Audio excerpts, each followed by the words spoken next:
ये कहानी सुंदरवन जंगल की है। उस जंगल में टुनटुनी चिड़िया को रहते हुए कई साल हो गए थे। वो इस जंगल से अच्छी तरह से परिचित थी। वो पूरे दिन बागों में घूमती फिरती रहती थी। उसका स्वभाव बहुत अच्छा था। टुनटुनी चिड़िया के पास हर खुशी थी, लेकिन फिर भी वो उदास रहती थी। टुनटुनी, तुम्हारे पास सब कुछ है। हम पूरे दिन घूमते फिरते रहते हैं, खूब मस्ती करते रहते हैं, लेकिन तुम शाम होते ही उदास होकर बैठ जाती हो। मुझसे तुम्हारी ये उदासी देखी नहीं जाती।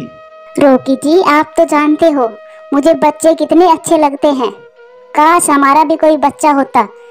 मैं उनसे बहुत प्यार करती, उसको उड़ना सिखाती, उससे बातें करती, उसके साथ सारा सारा दिन खेलती। मेरी बहुत इच्छा है कि मैं इन खूबसूरत वादियों में अपने बच्चे के साथ उड़ूं, लेकिन पता नहीं मेरी ये इच्छा पूरी भी होगी या नहीं। टुन्नी, तुम अपना दिल उदास ना करो। तुम्हारी ये इच्छा भगवान जरूर पूरी करेगा, बस थोड़ा सब्र रखो। फिर ऐसे ही दिन और रात गुजरते गए। आखिर वो दिन भी आ गया जब टुन्नी बहुत खुश थी, क्योंकि उसने आज 2 अंडे दिए थे। आज उसकी खुशी का कोई ठिकाना नहीं था। वो अपने पति रॉकी का इंतजार कर रही थी।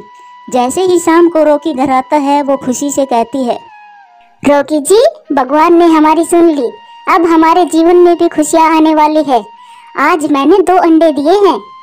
आज मुझे दुनिया की सारी खुशी मिल गई है। क्या टुन्नी, ये तो बहुत खुशी की बात है। अब तुम्हारा भी जीवन खुशियों से भरने वाला है। हाँ रॉकी जी, अब मुझे जिंदगी की असली खुशी मिल गई है। अब से हमारा जीवन बदलने वाला है। टुन्नी, तुम अपने अंडों की अच्छे से देखभाल करना, और मैं तुम्हारे लिए भोजन ले आया करूंगा, और बाकी के सब काम मैं खुद ही कर लिया करूंगा। ठीक है रॉकी जी, अब से हम दोनों मिलकर अपने बच्चों की अच्छे से देखभाल करेंगे। पास में ही एक कालू कौवा रहता था, जिसका एक बेटा था। उसका नाम जग्गू था। वो बहुत शरारती था। वो हर समय किसी न किसी पक्षी के साथ शरारत करता रहता था, और उसको दूसरों को तंग करने में बहुत मजा आता था। आज मैं इस मिट्ठू तोते की फिरकी लेता हूँ, बहुत मजा आएगा। ऐसा सोचकर वो जग्गू सीधा मिट्ठू तोते के पास जाता है। अरे ओ बुड्ढे तोते, कैसे हो? जग्गू, कुछ तो शर्म करो। तुम्हारे बाप से बड़ा हूँ। अपने बोलने का ढंग देखो। तुम अपने बाप को भी ऐसे ही बोलते हो? थोड़ी भी तमीज नहीं है तुम में। हाँ तो ऐसे ही बोलता हूँ। अपने बाप को क्या मैं गाना सुनाकर बोलता हूँ? जाओ यहाँ से, दफा हो जाओ। मैं तो मजाक कर रहा था आपके साथ। असल में मैं उधर से गुजर रहा था तो चिड़िया आंटी ने मुझे ये अमरूद दिया था, और एक आपके लिए भेजा है। आप भी खा ले अमरूद। और मिट्ठू तोता जग्गू की बात सच समझकर अमरूद खाने लगता है। जैसे ही वो अमरूद खाता है, उसकी चोंच कोई कठोर चीज से टकराती है। दरअसल जग्गू ने उस अमरूद में कंकड़ डाला हुआ था। मिट्ठू की चोंच टूटती टूटती ही बचती है। मिट्ठू जैसे ही जग्गू को मारने जाता है, वो पीछे हो जाता है। उल्लू बनाया बड़ा मजा आया, उल्लू बनाया बड़ा मजा आया। जग्गू, जाओ, दफा हो जाओ यहाँ से। और हाँ, अपने बाप को बनाओ उल्लू। और फिर ऐसे मिट्ठू को तंग करके जग्गू कौवा वहां से चला जाता है। रॉकी जी, मैं बहुत दिनों से घोंसले में ही हूँ। आज मेरा मन नदी की तरफ जाने को कर रहा है। आप भी चलो ना मेरे साथ, कुछ देर में लौट आएंगे। हाँ हाँ चलो। तुम कई दिनों से अंडों के चक्कर में घर से बाहर नहीं गई हो। अब जल्दी से चलो, हमें वापस भी आना है। अंडे अकेले ही है। ऐसा कहकर वो नदी की तरफ चले जाते हैं। वो जैसे ही जाते हैं, जग्गू कौवा वहां आ जाता है। अरे वाह, 2 अंडे टुन्नी आंटी के, और मुझे कुछ पता ही नहीं था। वो ऐसा कहकर टुन्नी का एक अंडा पी लेता है और वहां से चला जाता है।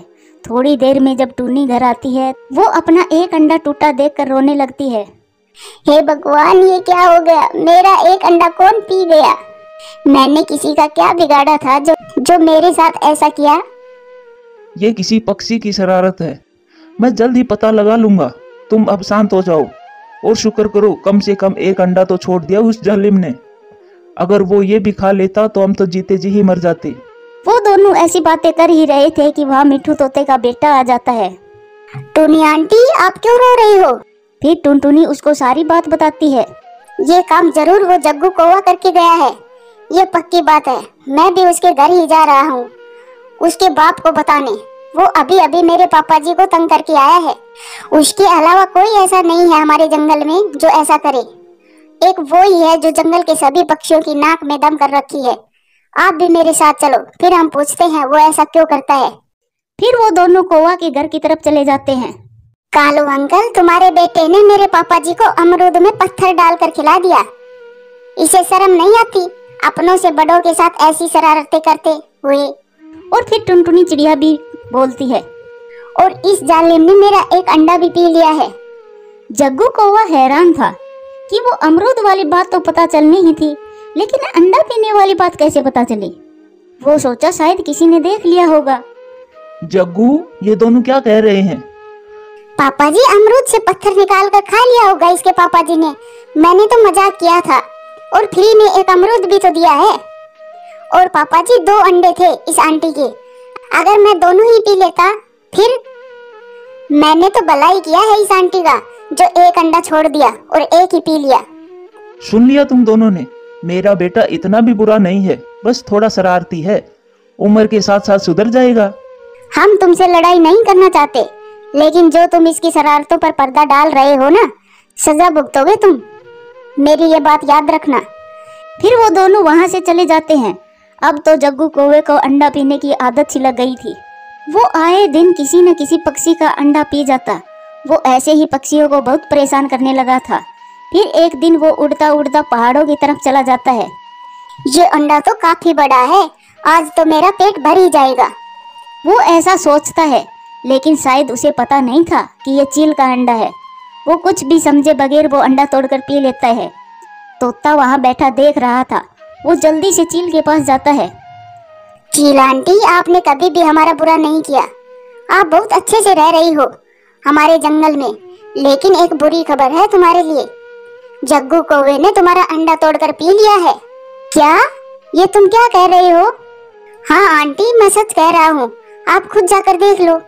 फिर चील अपने घोंसले की तरफ जाती है और अपना अंडा टूटा देखकर आग बबूला हो जाती है। फिर वो अपने परिवार वालों को बुला लेती है और उन्हें सारी बात बता देती है। तुम रहो मत बहन, अब तुम हमारे साथ चलो और हमें बताओ उस जग्गू कौवे का घर, हम हिसाब करेंगे उसका। फिर वो चील जग्गू कौवे के घर की तरफ चली जाती है। कौन है जग्गू? क्या हुआ चील बहन? तुम्हारे इस जग्गू ने हमारा अंडा पिया है, अब इसकी सजा भुगतने के लिए तैयार हो जाओ। कालू कौवा बहुत मिन्नतें करता है, लेकिन कोई भी पक्षी उसकी मदद करने नहीं आता। और वो चील उस जग्गू को उठाकर पहाड़ों की तरफ ले जाती है और उसे चट्टानों पर पटक पटक कर मार देती है। कालू कौवा रोता रहता है। अब रोते रहो सारी उम्र, इसमें दोस्त जग्गू का कम बल्कि तुम्हारा ज्यादा है।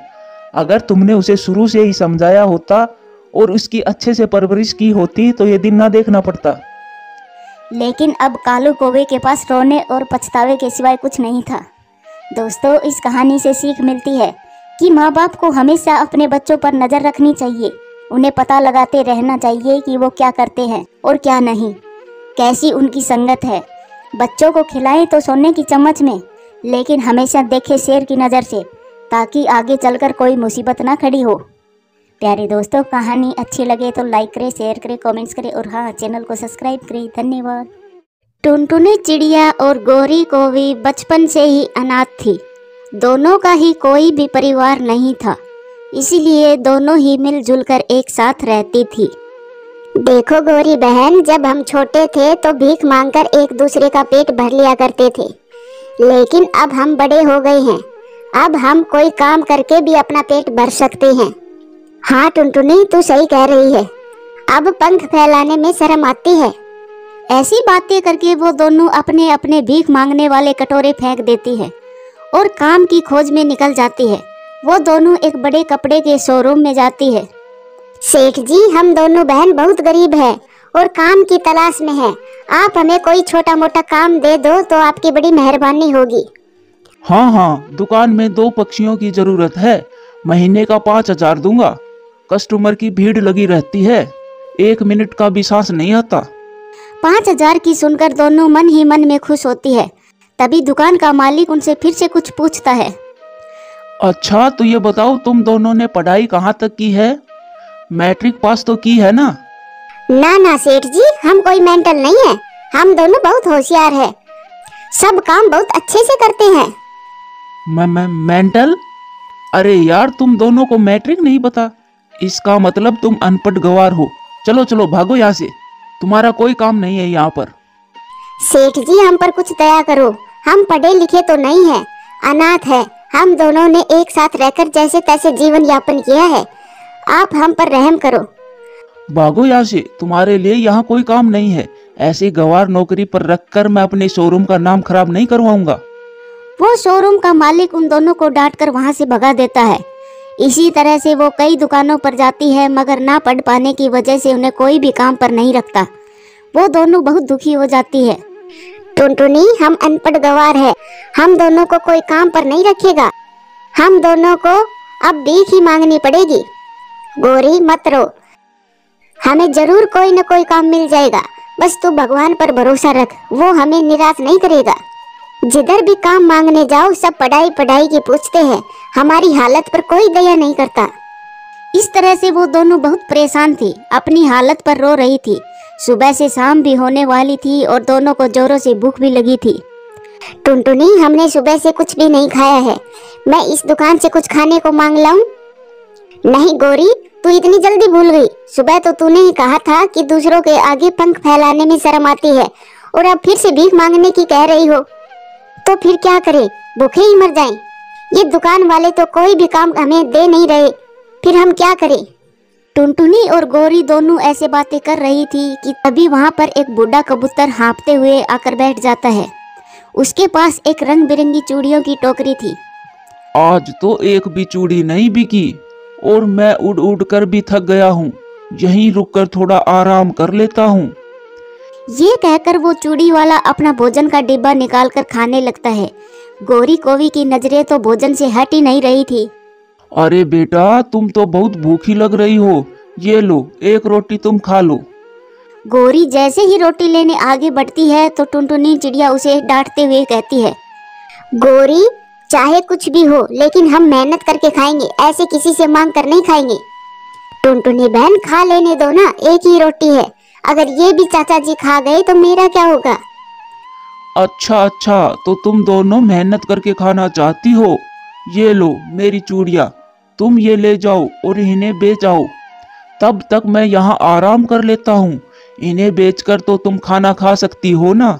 हाँ चाचा जी, हम अभी ये चूड़ियाँ बेच कर आते हैं। चलो टुनटुनी बहन। टुनटुनी चिड़िया को भी चूड़ी बेचने वाले चाचा जी की बात अच्छी लगती है और वो गोरी के साथ चूड़ियाँ बेचने चली जाती है। गोरी, तुम चूड़ी बेचने की आवाज लगाओ, ऐसे तो कोई भी चूड़ी नहीं खरीदेगा। ठीक है टुनटुनी, मैं अभी आवाज लगाती हूँ। चूड़ी ले लो चूड़ी, रंग बिरंगी चूड़ी ले लो, चूड़ी ले लो। आओ आओ बहन जी, बहुत ही सुंदर चूड़ियाँ हैं, आप पर ये चूड़ियाँ अच्छी लगेगी। अरे नहीं बहन जी, ये तो दूर से ही अच्छी लग रही थी आपकी चूड़ियाँ, लेकिन पास आने पर एकदम भद्दी लग रही है और कोई सफाई से काम भी नहीं किया है। नग भी गिरे हुए हैं और उल्टे सीधे नग लग रहे हैं। क्या कहा? इतनी सुंदर चूड़ियाँ तुझे भद्दी दिखती है? भद्दी चूड़ियाँ नहीं बल्कि तेरी शकल है। अरे मुझे नहीं खरीदनी तेरी चूड़ियाँ, तुम तो बहुत बदतमीज हो। बहन जी, मैं गोरी की तरफ से आपसे माफी मांगती हूँ। बिना चूड़ी खरीदे वो चिड़िया वहाँ से चली जाती है। गोरी को तो बहुत गुस्सा आ रहा था। गोरी, हमने आज तक कोई चूड़ी नहीं खरीदी, तो हमें नहीं पता उस बुढ़े चाचा जी की चूड़ियाँ अच्छी नहीं है, और कईयों की तो नग भी नहीं है और कई तो गोल भी नहीं है। टुनटुनी, कुछ भी हो, थोड़ी चूड़ियाँ तो हमें बेचनी ही पड़ेगी, वरना हम खाएंगे क्या? वो काफी देर तक जगह जगह जाकर चूड़ियाँ बेचती है। एक दो पक्षी उनकी चूड़ियाँ खरीद लेती है। फिर वो दोनों उस चूड़ी वाले चाचा जी के पास आती हैं। बेटा, क्या बेच दी सारी चूड़ियाँ? चाचा जी, आपकी चूड़ियाँ कुछ खास नहीं थी, इसलिए बड़ी मुश्किल से 100 रुपए की चूड़ी बेच पाए हैं। ये लो आपके 100 रुपए। हाँ बेटी, वो तो है, अब मैं बूढ़ा हो चुका हूँ ना, तो ठीक से दिखता भी नहीं है और ना ही ज्यादा देर बैठ पाता हूँ, इसीलिए जैसी चूड़ी बनती है वैसी ही बेचकर अपना जीवन काट रहा हूँ। चाचा जी, आपके परिवार में कौन कौन है, हमें बताओ। बेटी, एक भयानक हादसे में मेरी पत्नी और बच्चों की मौत हो चुकी है, इसीलिए अब मुझे ज्यादा पैसे कमाने का कोई लालच नहीं है। जितने पैसे तुम्हें चूड़ी बेचकर मिले हैं वो पैसे तुम ही रखो। ये कहकर वो बूढ़ा पक्षी जाने लगता है। तभी टुनटुनी चिड़िया उन्हें रोक लेती है। चाचा जी, हमारा भी कोई नहीं है। अगर आप हमें चूड़ी बनाने का काम सिखा दे तो हम भी अपने पैरों पर खड़े हो सकते हैं और आगे हमें भीख मांगने की जरूरत नहीं पड़ेगी। हाँ चाचा जी, हम सुबह से ही काम की तलाश में भटक रहे हैं। मना मत करिए, हमें चूड़ी बनाने का काम सिखा दो ताकि हम भिखारी भी अपने पैरों पर खड़े हो सके। ये सुनकर उस बूढ़े पक्षी को उन दोनों पर दया आती है और वो उन दोनों को अपने साथ घर ले जाता है और उन्हें चूड़ी बनाने का काम सिखाता है। महीने गुजर गए। टुनटुनी ने चूड़ी बनाना सीख लिया था। वो गली गली जाकर चूड़ियाँ बेचती है। उनकी चूड़ियाँ पक्षियों को खूब पसंद आती है और उनकी कमाई में खूब तरक्की होने लगती है। चाचा जी, हमारी चूड़ियाँ खूब बिक रही है, इसलिए हमने सोचा है गली गली में जाकर चूड़ियाँ बेचने से अच्छा है हम अपनी दुकान ही लगा ले। हाँ चाचा जी, चूड़ियाँ तो झट से बिक जाती हैं, लेकिन इस टोकरे को ले जाने में कमर दुख जाती है। ये तो बहुत खुशी की बात है बच्चों। अच्छे काम में देर किस बात की, और अच्छी सी जगह देखकर दुकान लगा लो। फिर वो दोनों अपनी दुकान खोल लेती हैं। दुकान का नाम रखती है चाचा जी की चूड़ियाँ। वो बूढ़ा पक्षी बहुत खुश था क्योंकि उसे नया परिवार जो मिल गया था। उस दिन के बाद वो तीनों मिलजुल कर खुशी खुशी से रहने लगते हैं।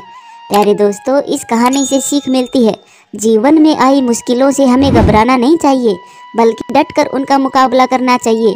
और कमेंट्स में ये ज़रूर बताना आपको कौन से कलर की चूड़ियाँ पसंद है। वीडियो अच्छी लगे तो